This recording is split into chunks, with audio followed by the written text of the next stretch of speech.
Queen commands this honourable House.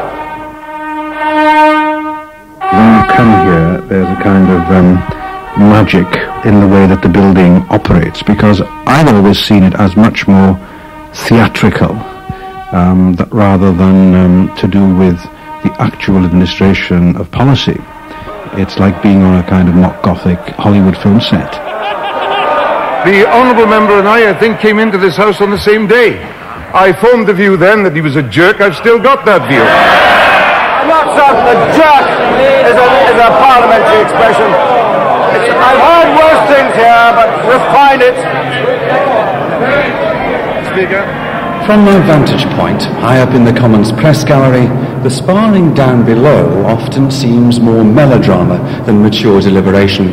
Entertaining, but perhaps not very edifying. That's what Daffyd Ellis-Thomas meant a few moments ago when he likened the House of Commons to a Hollywood film set. He's been a Welsh Nationalist MP for almost 20 years, but he's fed up. Still in his 40s, he's not standing again. All the MPs, past and present, you'll hear talking about their work, their frustrations, have chosen to turn to a new career. John Pardoe, once a contender for the Liberal Party leadership, is an exception in that he lost his seat rather than relinquishing it, but he then renounced all parliamentary ambition. Disillusion had set in. Certainly, yes, disillusion with the life and what you could achieve in Parliament, which I came to the conclusion from the backbenches was really remarkably little. That's the conclusion a lot of MPs reach eventually. Michael Latham is about to embark on a new career after 18 years as a Conservative MP. How long was it before his initial enthusiasm was soured? About 12 months. I saw in that time that increasingly the role of the backbencher was as part of a party machine. Not that I've been in any doubt about that before, of course. If you just see it as for the purposes of theatre, that's fine, but it is the theatre of the absurd, not a theatre of the serious. Absurd is a word which crops up all the time in conversations with MPs. Absurd working hours, absurd office facilities, absurd procedures. Matthew Parris forsook the Conservative benches in the Commons for a seat alongside me in the press gallery. He's the parliamentary sketch writer for The Times. He describes the building as a complete fake, the rules of procedure immensely tedious, the individual MP's political impotence made more obvious by the petty glories of the post. You have all the trappings of being a little prince, all the trappings of being somebody with power and authority, and yet you have none. You make no decisions yourself. Your vote counts for nothing, and indeed you have to vote as the whips tell you, and yet wherever you go you sit at the top table in the constituency. You're introduced in glowing terms and thanked in glowing terms for everything you've done, and you know that you don't really deserve any of this. So everything that happens to a backbencher serves, I think, to bolster his vanity and his conceit, and yet subtly to undermine his self-respect. Backbench life seems to breed a simmering resentment. None of the privileges of ministerial office, and no obvious means of keeping the government in check. Surely the purpose of Parliament. Whatever ministerial ambitions Keith Raffan may have harboured, they've not been realised. After 9 years as a Conservative MP, he's standing down from his marginal seat in Wales. He's lost patience with parliamentary life. Here we have a government who's told the teaching profession how to run education and to improve teaching. They've told the doctors that they've got to run the health service better, and we've told lawyers how to do their job. And yet the one profession that we haven't sort of turned our focus on, our glare on, is Parliament, and yet it's far more ineffective and inefficient than the medical profession ever was, the legal profession ever was, or the teaching profession ever was. There speaks the voice of experience, seasoned, cynical, but fresh from the thrills of an election victory, the new MP is a political innocent. Members desirous of taking their seats will please come to the table. Any new institution can seem intimidating, but Matthew Parris says the novice parliamentarian, very much on view, feels particularly insecure on that first day. I remember it, I'm sure everybody will tell you this, I remember it as a little boy sent to school for the first time. There were lots of other little boys there too, and a few little girls, but not many. And none of us knew why we were there, or where the toilets were, or what we were supposed to do, or indeed what the uniform was. It was very frightening. Unfortunately, our mummies were not there to take us home at the end of the day. The next rite of passage for the new MP is the maiden speech. Mr. Matthew Paris. Mr. Deputy Speaker, I'm grateful to you for calling me this afternoon. This is the first time that I've spoken, and sitting here waiting on the scared almost to the point of witlessness until the point when you actually begin to perform. And it was the waiting, and it was the sitting there, and the not knowing when the speaker would call me, and the standing up after each person had sat down, as you must, and not knowing whether you were going to be called, and finally he calls you, and everyone else sits down, and you're just the only one standing there in a sea of green all round you. And I felt my knees begin to knock, and the notes I had in front of me shook so that I couldn't read them. And then I started. And the moment I'd started, everything was fine. And then after a little while, I saw Mrs. Thatcher smile, something I was not to see very often in subsequent years. And that cheered me up, and it was great after that. But it really was one of the most terrifying moments of my life, the beginning. It strikes me that the term maiden speech is an apt one. Rather like losing one's innocence in other ways, this is one of those things that one doesn't especially care to do, but one simply has to grit one's teeth and plough through so that at least nobody will ever be able to say that one hadn't tried. It was the best thing I ever did in Parliament. It was, I think, quite a good maiden speech. Nothing that I ever did subsequently in the chamber of the House of Commons quite lived up to the early start. Some MPs never really adjust to the confrontational style of the Commons, which so often seems more like a cockpit than the legislature. It's evolved over 7 centuries. The present Houses of Parliament are nothing like as old as they look. Indeed, the Commons chamber was rebuilt after bomb damage in the Second World War, though all the essential features of the old chamber were recreated. Keith Rathven says the design of the chamber, which so determined its atmosphere, is a legacy of its history. Isn't it funny? It's all because we happened to sit that way by accident, because we took over the King's Chapel and we sat in the choir stalls and put the speaker in the altar, and that in a way has dictated the nature of parliamentary debate. The fact that we sit facing each other rather than in a semicircle. I mean, the very configuration of the chamber, I think, encourages confrontation rather than reflection. Government and opposition front benches glare at each other 2 swords' lengths apart. Daffyd Ellis-Thomas describes the Commons as part church, part college debating society, and depressingly resistant to reform. I don't think this place is capable of dealing with serious problems anymore. I would remove the present chamber or sell it off to Hollywood as a film set and build a new chamber which would be in the round, and there would be a seat for each member, and the whole atmosphere would immediately be changed. This place, where you're facing the opposition, as it were, government and the opposition face each other, is designed for Yahoo politics, and that's why we've got Yahoo politics.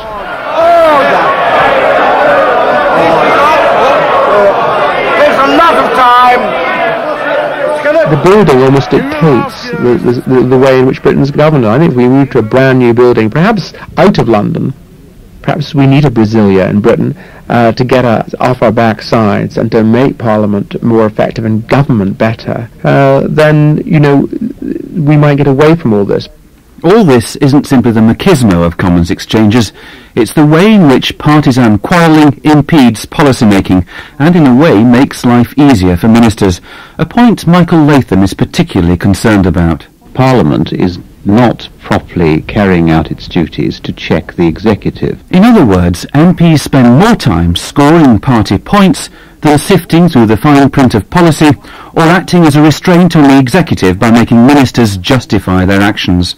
Questions to the Prime Minister. Question number 1. Take, for example, Prime Minister's question time. That must be the most useless method ever devised in a democratic society to call a nation's chief executive to account. This government caused the recession, they continued the recession, and now they haven't got a clue how to get out of the recession. What the right honourable gentleman has to say is economic illiteracy. If the right honourable gentleman is genuinely concerned about recovery, what does he think higher taxes would do to it? What does he think his job tax would do to it? What does he think his investment tax would do to it?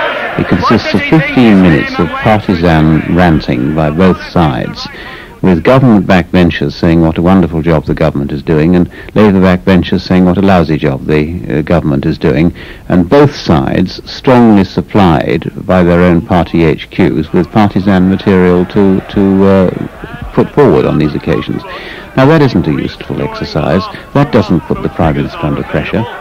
Does this not conclusively show that economic difficulties are not confined to the United Kingdom, as the party opposite tries to claim? Well, my honourable friend's question is more apposite than perhaps he might have imagined. And of course he is entirely right. I have noticed that, even if the opposition haven't. There are many, many people in the House of Commons who think that Prime Minister's question time is a farce. And they enjoy it, we all enjoy it, but they think it is a farce so far as proper control of the executive is concerned. Of course, it all looks a little different from the front bench.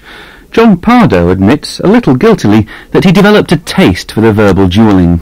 There were moments when you enjoyed it enormously as a spectator of great theatre occasions, and there were moments, frankly, when you enjoyed it as a participator. I have to say, I enormously enjoyed the cut and thrust of my time as the Liberal spokesman on economic affairs with Dennis Healey across the floor of the House, where actually I think the debate between us on the conduct of the British economy between the two of us was at a far higher level than it was between the Conservative front bench and the Labour front bench. There is something a little sadistic about the Commons. The scent of blood brings MPs and political correspondents, I have to say, scurrying to the chamber to look on ghoul-like. Stuart Holland was one of the Labour Party's rising stars and an economy spokesman until he gave up Parliament 3 years ago for a post with the European University Institute in Italy. I enjoyed the chamber very much. I especially enjoyed the adversarial part of it at the dispatch box. I mean, you really can use a short knife. A good deal of it is a Punch and Judy show, but you can land some punches. I mean, I used to enjoy debating against John Major when he was Secretary to the Treasury and I was the shadow. If the government hadn't changed the figures 23 times, we'd be more persuaded. And one thing the Chief Secretary should learn, you can't stimulate real jobs by massaging the figures. I had the undoubted privilege of being able to pay taxes in order to keep the honourable gentleman in the university for a large number of years. And quite frankly, I think I'd like my money back. He couldn't really think on his feet about the issues. He always had to get advice from his civil servants on particular points. And I used to time the points, because if I was speaking for 20 minutes, I'd give him one to start off with, another 10 minutes later, another 10 minutes after that. There are different kinds of ways of realizing how a minister isn't in command of his brief and demonstrating it. Now, that might be a rather in-house game to be playing, but it was fun. One-upmanship may be fun, but it doesn't in itself make Parliament any more effective. Daffyd Ellis-Thomas describes Westminster as a very nice retirement home. He says it's simply not in touch with everyday life. It's structured as a private club. The general public, I would call general public, they're described as strangers, and one is surrounded here by a whole army of security guards, not always as effective as they should be, but there is a whole atmosphere there of being protected from the public and from the real world. And I remember that particularly strongly when we had the great inner city uprisings in the early 80s, where Brixton was on fire a mile and a half down the road, and yet it was business as usual in Westminster.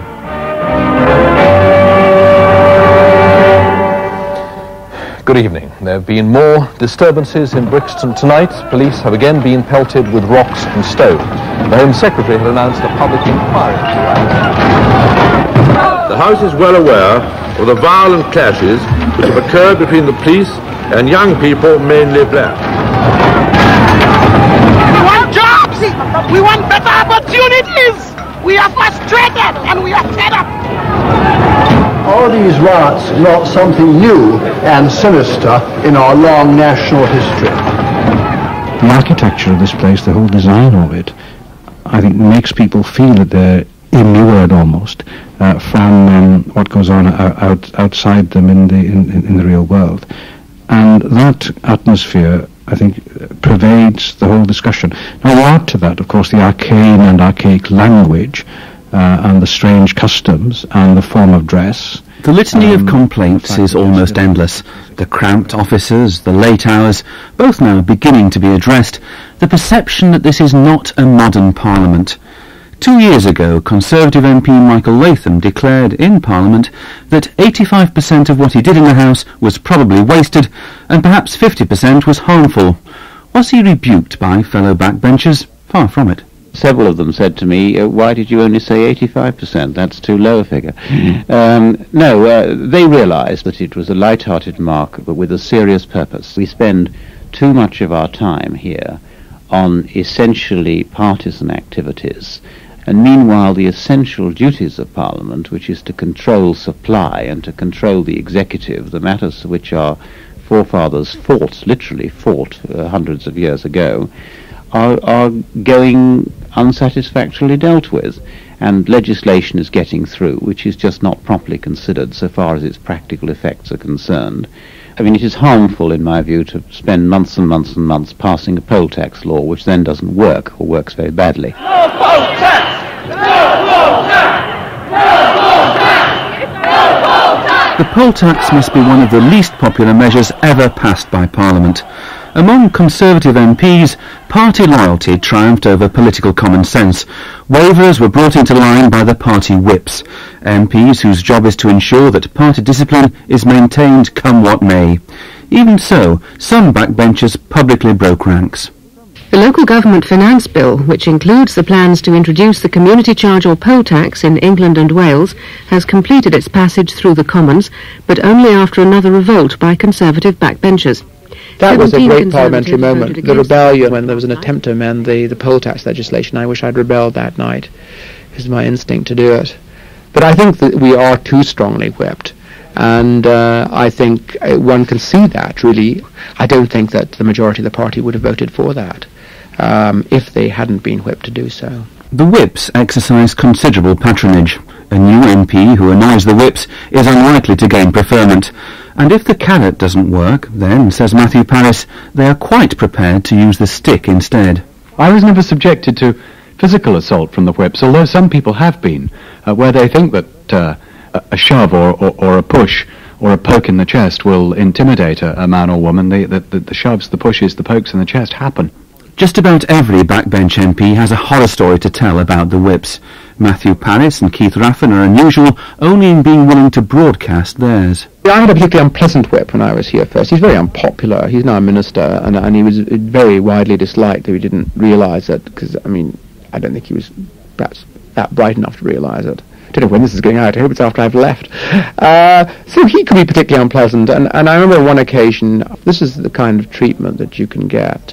I wanted the day off from Parliament in order to go to my constituency. I think it was to attend a meeting at a school, and I'd asked a good 10 days beforehand, because it was an important meeting, it was important for my constituents, and I wanted to be able to get up there on a Thursday evening. And he kept on putting me off, and sometimes not too pleasantly. I mean, really treated me, I would think, in a much more offhand and rude way than I was ever treated by prefects at school. And then finally, I had to, I think, like the Wednesday evening, actually go into the whip's office, and he was watching the World Cup, I remember. And he made me stand there for 5 to 10 minutes, and then turned round. I won't repeat the language, and I basically said, what the hell do you want, but more rudely than that. And, then just with a wave of his right hand sort of dismissed me and said, you're a bloody nuisance, etc., and you can go. I first made my mark when I forgot to vote 2 evenings in a row, or rather I didn't forget, but I didn't know how long it took to get to the lobby where I had to be, and so I was slightly late each time and missed 2 votes. Michael Jopling was the chief whip at the time, and just like the rather unpleasant assistant headmaster that you sometimes meet in preparatory schools, he cornered me and said, "You've forgotten 2 votes, haven't you?" And I said, "Yes, I'm sorry, I just got confused." He said, "Your life's in rather a mess, isn't it?" That was after about 2 weeks in the House of Commons. It was a slightly unnecessary thing to say. If the whipping system is perhaps Westminster at its worst, then the select committees, all party committees which scrutinise ministerial policy and efficiency, are the more positive side of Parliament. Michael Latham has sat in one of the most powerful of these committees for almost 9 years. The work of the Public Accounts Committee, in my view, is extremely important and valuable. It is in fact the only thing I do, in my view, in my parliamentary work, which actually makes a difference, in the sense that the most powerful people in the country, the permanent heads of their departments, are called before the Public Accounts Committee. They can't give the job to junior officials, they have to come themselves, and they are examined on a report which is agreed as to the facts. They have to accept the facts before it's published. And the reports of the Public Accounts Committee and the inquiries of the Public Accounts Committee are feared in Whitehall. I think feared is not too strong a word. And that, in my view, is how Parliament ought to work much more. Oh, he's absolutely right. The most valuable time and the most enjoyable time was A, as a member of the Public Accounts Committee, and B, as a member of various finance bill committees, actually on the finance bills which I was on several years running, where you were really getting down to the nitty-gritty of tax policy and economic policy and that kind of thing.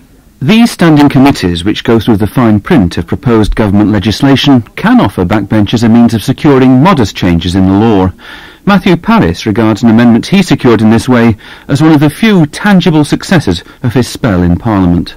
I did get myself onto a standing committee going through a criminal justice bill, and I thought, as many people did, that it was no longer sensible that female prostitutes were being put in prison. So I moved an amendment to which the government was not hostile, but it's the kind of thing government doesn't want to do. No Tory government wants to list in its achievements that it's released prostitutes from prison onto the streets, but they know it's got to happen, and they don't mind a backbencher doing it. It was my idea. It would have happened anyway. It probably happened a few years earlier because I put down that amendment. Those are the limits, really, of a backbencher's achievements, at least mine.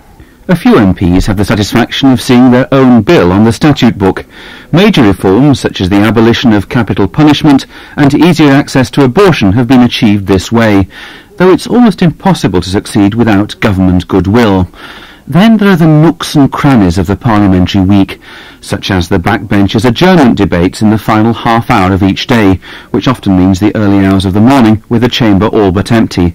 But these can, just occasionally, have some effect. I beg to move that this House do now adjourn. The question is, this House do now adjourn. Mr. Stuart Holland. Mr. Deputy Speaker, I move this House should not adjourn till it's considered the important matter of the closure of wards at St. Thomas's Hospital in my constituency. One of the surgeons there reminded me afterwards that I put on an adjournment debate. There was him in the public gallery, the minister and me, but to our astonishment, Margaret Thatcher walked in and sat down and actually stayed and listened to the argument. So I gave her a personal tutorial on the implications of public expenditure cuts, the damage they were doing to St. Thomas's Hospital. And I was assured afterwards that, in fact, in their view, it did make some difference. I think it must have done. It must have made some difference. Championing constituency interests is perhaps the most time-consuming aspect of an MP's work, but some say it's the saving grace of the British parliamentary system, the bond between an MP and his constituency. Conservative office? Oh, hello there. But again, there are frustrations. The commuting, the constituency functions, the constant demands on an MP's time. Matthew Paris quickly grew to resent what he calls the ritual humiliation of the local MP. It's not that there's anything particularly unpleasant about politics at the constituency level. It is that you are their servant. Your time is their time. They know at weekends you're not in the House of Commons. They know at weekends that your duty, and you've promised to do it when you were selected as candidate, is to be at their whim. You go to their sherry mornings, you go to their pie and peas suppers, you draw the raffle, you smile, you listen patiently to people whom you consider to be fools quite often, but you dare not say so. How much do MPs achieve for their constituency? Well, most can point to some successes. A planning decision reversed, a grant obtained. Not a lot, perhaps, in proportion to the effort expended. The constituency workload, Michael Latham says, is heavy and getting heavier. A diligent MP will probably get 30 or 40 letters every day. I get a lot of letters every day, but I also get a lot of people coming to my surgeries once a fortnight, or telephone calls and so on. And one tries to deal with these cases as scrupulously as one can. Most of them, of course, are about the personal problems of the people concerned, that they haven't got a pension or they need social security or a housing transfer or planning problems or whatever. But they are growing all the time. It's 13 years since the former Liberal MP, John Pardoe, last had to hold a surgery, dictate a letter to a constituent, or raise a local grievance with a minister. Over that time, he says, MPs, perhaps frustrated by the way Parliament works, have placed much more emphasis on keeping their constituents sweet. I suppose they've done it because they actually were very well aware that they weren't doing the constitutional job of controlling the executive. And I think our parliamentary and party system, where the executive is in the House of Commons, unlike America where it's outside, it is almost impossible for members of Parliament on the backbenches to do the job that they are paid to do, frankly. They're not paid to be universal welfare aunts, they're paid to control the executive, and they do it very badly. But these are siren voices from 6 who have served their time. After the election, a new intake of MPs will have to learn the hard way. Initially wide-eyed and eager, slowly the enthusiasm will wear away. Long hours, heavy workloads, and frustrated ambitions will overtake, not all, certainly, but quite a few. Yet of these 6, none regretted becoming an MP. Westminster does have its moments, even though some may have missed them. There were, so far as I remember, no periods of terrifically high or important political drama. I suppose the exception to that is the Saturday morning when the House was called for an emergency session, and it became immediately clear that the Prime Minister had no choice but to send a task force off to the Falkland Islands. I wasn't there. I was in my constituency. I had unfortunately accepted a cheese and wine do in Grindleford, and I'd not been able to go to the last 2, and I knew they would be very hurt if I didn't go, so the big occasion occurred and I missed it. There are aspects of an MP's life that all who leave the place come to miss. That doesn't mean they are missed themselves. I shall miss some things about the Commons. I shall miss the companionship and friendship which is there and very strongly there. I can't say I shall miss the hours, and I can't say I shall miss the continuous mail and the continuous pressures and so on. And one thing I'm absolutely certain about is that within 3 weeks of the general election, half the people won't even remember my name.